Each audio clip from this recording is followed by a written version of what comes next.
Worldwide Wrestling continues. Tony Schiavone, Bobby the Brain Heenan. And boy, oh boy, Prince Iaukea is here. Talking about a talented young man from the islands. He is just that. I don't know about wrestling barefoot, though. Just like to stomp on his toes, wouldn't you? All 10 of them on one foot. It's not. He doesn't have 10 toes on one foot. Yes, you've never been to the islands where he's from? No. He's from 10 Toe. It's an island right down there. It's south. You take a left at Bermuda. 10 toes. Yes, you're sick. You're sick. I'm not sick. I got 10 toes on 2 feet. Don't forget, fans, that World War III is only on pay-per-view.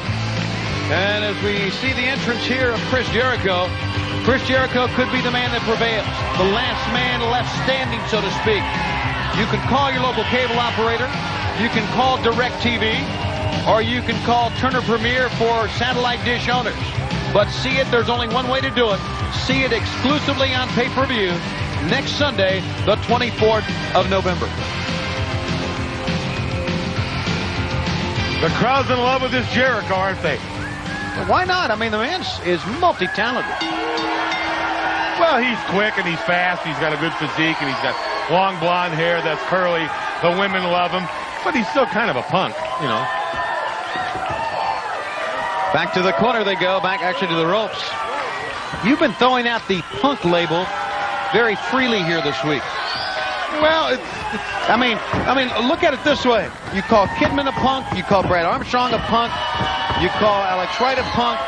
And now Chris Jericho, who slips behind and tumbles through on that one. Missing a clothesline, but he didn't miss the back elbow. But you refuse to call 6 of the NWO a punk. I like his style. I'm sorry. I like his wrestling technique. Whether who he works for or not. I'm not talking about his technique. I'm talking about personality. He's a punk, yes. Oh, he's fine. Oh, for crying out loud. Look at the action we've got here between these two men. You don't like him because you just don't like him. Because you don't know him. You don't have any... And you do? Well, I don't know him. I don't like him. When was the last time you talked to him? Well, when was the last time you talked to Ted DiBiase? Well, how about the Outsiders? Well, what about Hulk Hogan? I never... What about Vincent? Maybe I maybe walked by an aisle and said hi, but I don't... I talked one time in a restaurant, but what about the Giant? You managed his father. Well, you still stay in contact with that family? Of course I don't. Yeah, of course you do. I said I don't. We are uncovering... You ever write letters to a Giant? You gotta put big stamps on the letter. We are uncovering something here on Worldwide as the minutes go by. Chris Jericho needs a haircut.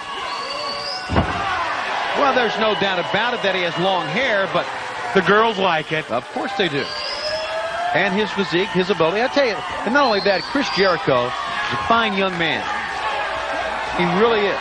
You know, he comes from a family of athletes. Yes. His mother was a goalie for the NHL. No, his father was a hockey player, Ted Irvine. For crying out loud. But didn't they have a woman goalie one time? Yes, but that was his dad, wasn't it? No, would you? He disguised himself. He went as Laverne LaPuck. No. No? No, he didn't. You're going to pay. You're going to pay for these comments. Laverne LaPuck. You know him. He was number 0. Oh, stop. But he wore it inside his jersey. You never saw his thing on him. Stop, would you please? Hammerlock applied by Jericho.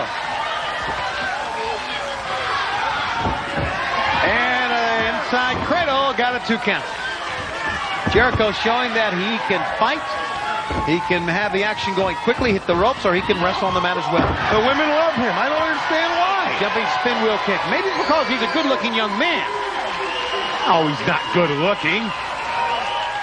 I'll tell you who he looks like to me, Willard Scott. Oh, would you please stop?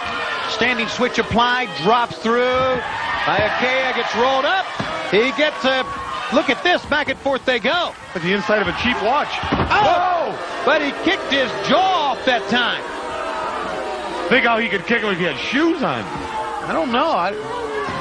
You ever been kicked by a barefoot person? 1, 2, and almost got an upset win. Did Prince Iaukea here?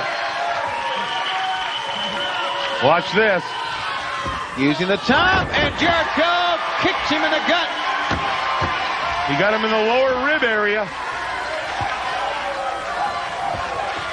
The whip into the ropes. Another drop kick, and that one on target. Jericho again. But only got a 2 count out of that one. That's because he wasted about 4 seconds before he covered the guy. Suplex. He landed him right on his knot. And now Jericho using the middle rope as a springboard for the... So much for Prince Spam. Prince Iaukea loses to Chris Jericho with the moonsault springboard for the middle rope. And the fans love Chris Jericho. They call him Lionheart. And he has the heart, determination, and perseverance to prevail of 60 men. Well, he better. If he's involved in that 60-man 3-ring World War III Battle Royal, he better be ready. Chris Jericho here locks up with Prince Iaukea, who takes him over in a beautiful arm drag. Suplexes him over. The man has talent. You can't take that away from him. Off that second rope, moonsault. In the air for the 1, 2, 3. Your winner, Chris Jericho over Prince Iaukea. It's Iaukea. Well, where I come from, it's Iaukea. It is? No. Next, Public Enemy. They'll return to action after a severe injury against Joe Gomez and the Renegade. But right now, we invite you to listen to this on Worldwide Wrestling.